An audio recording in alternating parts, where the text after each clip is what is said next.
સાબરકાંઠાના ઈડર તાલુકાના 200 થી વધુ ખેડૂતોએ વિરોધ નોંધાવ્યો। નેશનલ હાઈવે 168માં જમીન સંપાદન મુદ્દે વિરોધ પ્રદર્શન કર્યું। ઈડરના બડોલીથી મણિયોર ગામ વચ્ચેની જમીન મુદ્દે ઉગ્ર વિરોધ કર્યો।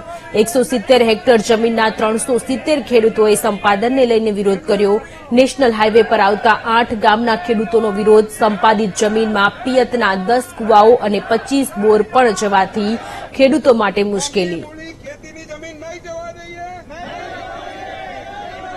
સંવાદદાતા સંદીપ ફોન લાઈન પર જોડાયેલા છે। સંદીપ, સાબરકાંઠાના ઈડર તાલુકામાં 200 થી વધુ ખેડૂતો વિરોધ નોંધાવી રહ્યા છે, આખો મામલો શું?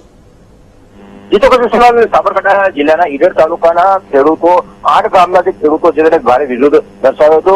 યુવા, મહિલા અને ખેડૂતો સહિત મોટી સંખ્યામાં આજે ઈડર ખાતે રેલી કાઢી સૂત્રોચ્ચાર કર્યા હતા। ઈડર પ્રાંતને આવેદનપત્ર આપ્યું છે કે ઈડર તાલુકાના જે 168 હાઈવે રાધનપુરથી મહેસાણા વડનગર થઈ હિંમતનગર થઈ અને નેશનલ હાઈવે શામળાજી સુધી જે રોડ થઈ રહ્યો છે, જે સંપાદન થઈ રહ્યું છે, તેમાં 170 હેક્ટર જમીન છે તે કપાતમાં જાય છે। 370 ખેડૂતો અને 360 થી વધુ જે ખેડૂતો છે તેના ખેતરો કપાઈ રહ્યા છે। જે ખેડૂતોને જે જમીન સંપાદન થતી હોય તેને ખાસ કરીને જે રિસર્વે થયું છે તેમાં ખૂબ મોટા પ્રમાણમાં વાંધા છે। જે ખેડૂતોના નામ છે તે બીજા ખેડૂતોના નામ ચડી ગયા છે, તે ઇસ્યુ પણ છે। તો બીજી તરફ ખેડૂતોની જમીનો કપાતા હતા, ખેડૂતો જે જમીન કપાતા પાણીનો વિહોણ થયા છે, ત્યારે પશુપાલન કરતા ખેડૂતોને પણ જમીનો કપાય છે, તેને લઈને ખૂબ મોટા પ્રમાણમાં ખેડૂતોની જમીન કપાઈ રહ્યા છે, જેને લઈને ખૂબ ઇસ્યુ થઈ રહ્યા છે। ત્યારે આજે મોટી સંખ્યામાં ખેડૂતો જે એકઠા થયા હતા।